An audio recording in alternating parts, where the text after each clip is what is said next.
بسم اللہ الرحمن الرحیم۔ السلام علیکم ورحمۃ اللہ وبرکاتہ۔ کبھی کبھی صبر کا مطلب یہ نہیں ہوتا کہ بس خاموش رہنا ہے، بلکہ صبر کا اصل مطلب ہوتا ہے درد سہتے ہوئے پھر بھی رب پر بھروسہ رکھنا۔ کبھی آپ نے ایسا صبر دیکھا ہے جو آگ کے انگاروں پر لیٹنے کے بعد بھی زبان سے اللہ کا نام لینا نہ چھوڑے؟ یہ وہ صبر ہے جو دلوں کو ہلا دیتا ہے، یہ وہ صبر ہے جو ایمان کی اصل تصویر بن جاتا ہے، اور یہ صبر ہمیں سکھاتا ہے کہ محبت اگر اللہ سے ہو تو تکلیف بھی عبادت بن جاتی ہے۔ آج کا یہ واقعہ ایک ایسے صحابی کا ہے جن کا پورا جسم جلتا رہا مگر زبان خاموش نہ ہوئی۔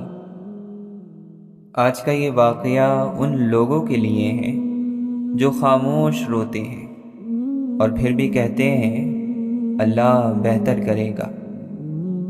یہ ہے حضرت خباب بن ارت رضی اللہ عنہ کی کہانی۔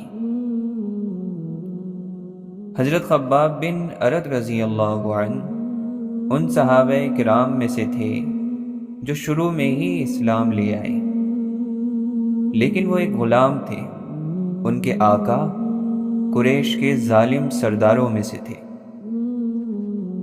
جب خباب رضی اللہ عنہ نے اسلام قبول کیا تو ان کے آقا کو یہ بات برداشت نہ ہوئی۔ وہ خباب رضی اللہ عنہ کو ہر روز نئی تکلیفیں دیا کرتا، کبھی لوہے کی زنجیروں میں جکڑ دیتا، کبھی ان کے سینے پر دہکتے ہوئے انگارے رکھ دیتا، اور کبھی ان کو زمین پر لٹا کر ان کے نیچے جلتے کوئلے رکھ دیتا۔ لیکن خباب رضی اللہ عنہ کی زبان پر کیا تھا؟ بس ایک ہی جملہ، اللہ ایک ہے، محمد صلی اللہ علیہ وسلم اس کے رسول ہیں۔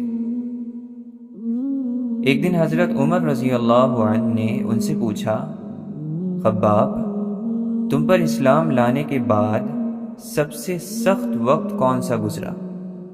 خباب رضی اللہ عنہ نے اپنی پیٹھ دکھائی اور حضرت عمر رضی اللہ عنہ کا رنگ بدل گیا، آنکھوں میں آنسو آ گئے، کیونکہ وہ پیٹھ گوشت سے خالی تھی، صرف جلنے کے نشانات تھے، جیسے گوشت پگھل کر اتر گیا ہو۔ ذرا سوچئے، یہ وہ شخص ہیں جس کے جسم کا گوشت کوئلوں پر جل گیا مگر دل اللہ کی محبت میں جیتا رہا۔ آج ہم چھوٹے چھوٹے غموں پر اللہ سے شکایت کر بیٹھتے ہیں، کبھی لوگوں کی باتوں پر ناراض ہو جاتے ہیں، کبھی دنیا کی مشکلوں سے دل توڑ بیٹھتے ہیں۔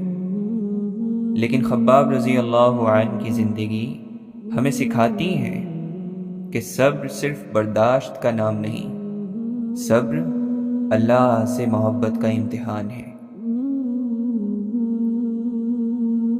دوستو، ہماری زندگیوں میں بھی ایسے لمحات آتے ہیں جب دل کرتا ہے کہ سب کچھ چھوڑ دیں، لیکن یہی وہ لمحے ہوتے ہیں جہاں خباب رضی اللہ عنہ جیسے لوگوں کی زندگیاں ہمیں تھام لیتی ہیں۔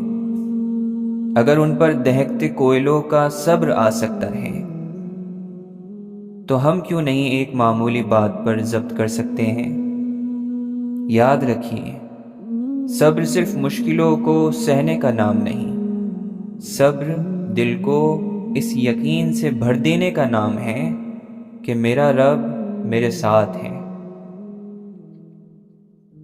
حضرت خباب رضی اللہ عنہ نے ہمیں سکھایا کہ آگ بھی ایمان والوں کو جھکا نہیں سکتی، تکلیف بھی چاہے کتنی ہی بڑی ہو زبان سے اللہ کو نہیں چھین سکتی، اور صبر وہ دولت ہے جس سے جنت کے دروازے کھلتے ہیں۔